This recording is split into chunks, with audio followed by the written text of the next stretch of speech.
Welcome to Second Take, the show that focuses on the issues behind the news. Mining Weekly editor Martin Creamer joins me today to unpack the latest in the mining industry. Welcome, Martin. Thanks, Ashni. Can you talk to us about Zambia's pledges this week around green energy and copper as it sought to attract investment? You know, they were very impressive coming into Joburg to the Weber Wenzel event, and also convincing.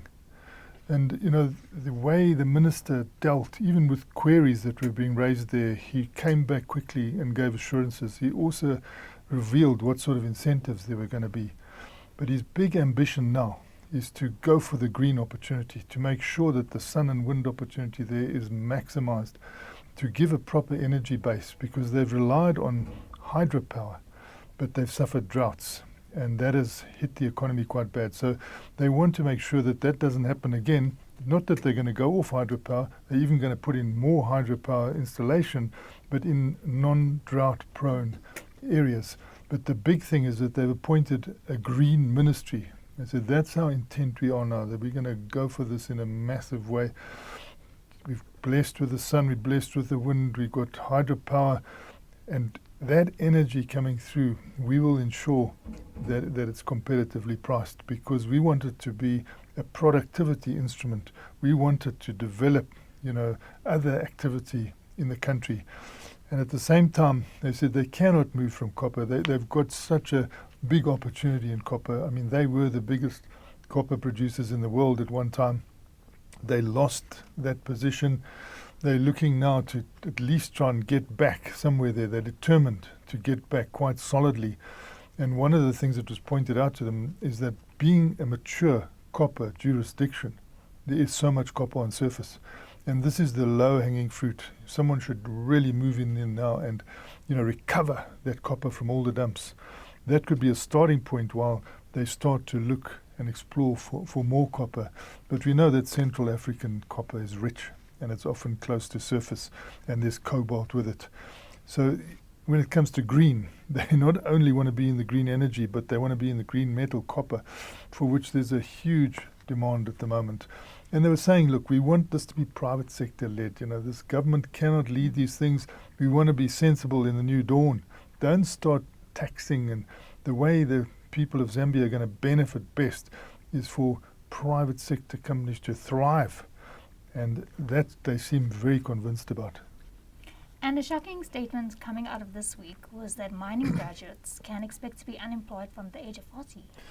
Yeah, that was a really disappointing statistic, in that Paul Miller calculated that, you know, he's not convinced or not confident in going to an 18-year-old anymore and saying, you know, go into mining. You would have to warn that 18-year-old when you do the calculations that by the time he's 40, he's likely to be unemployed, because there are probably going to be less than 10 big mining companies, unless we climb into greenfield exploration. Now, how many times have we said this? And, you know, when the government took over the custodianship of the mining assets in 1994, it just focused on mining, and it forgot all about the exploration side. And so that's not really enshrined in the MPRDA. They need something else now to really focus on greenfield exploration. And, you know, setting targets is one thing, but actually achieving those targets is another thing. And we can see that, you know, we're like 2.5 years into the period where the target was first set of attracting 3% to 5% of global investment in exploration. Well, instead of going up in that 2.5 years, we've gone down. And we're now on like a 0.76% of the total global spend and the total global budget. And we see the other mining jurisdictions just flying ahead. You know, Australia and Canada flying ahead of us. We are really in a situation where, you know, mining could become the big preserve of illegal miners again, because we are not doing the right thing. We are not even coming close to the targets that we set. And that has got to change. Otherwise, you're going to have to warn young people, hey, this is an industry that's dying. So don't start graduating in mining engineering and mining-related topics, because you'll have to probably do that outside the country. You won't be able to do it here. And if you are in a job, you probably at the age of 40, you're having to leave the industry. So it is really something we are upset about. And we know it can be remedied because we know this place is well endowed. But the leadership of the government has got to be there. And it is not. In fact, it's disappointing because they keep on repeating the same targets as the time progresses. That's not the way to do it. Lastly, Martin, green hydrogen activist Andrew Forrest had some strong words about oil and gas in an interview with CNN. Yeah, this was with Christiana Amanpour on CNN. And, she was saying to him, okay, you are a good example of taking COP26 seriously and moving into green hydrogen. But your country, it is a shocker. And she climbed into him about Australia, not only hiding behind and not only coming out strongly and saying, look, we're going to go for coal, but continuing to go for coal, continuing to go for oil, not coming out of it. But worse, she said, you are subsidizing it. How can you carry on like that? Whereas, most of the spotlight goes into China and India, and these guys hide behind there, but they are the world's worst, she says. So he said he's going to continue to fight with his government, but in the meantime, he just wants to point out that if people think going into oil and gas is less than going into a coal mine, coal mines are terribly bad. There should be no new ones because of the carbon. And most people have said, we won't go ahead with new mines. We'll just carry on with what we got.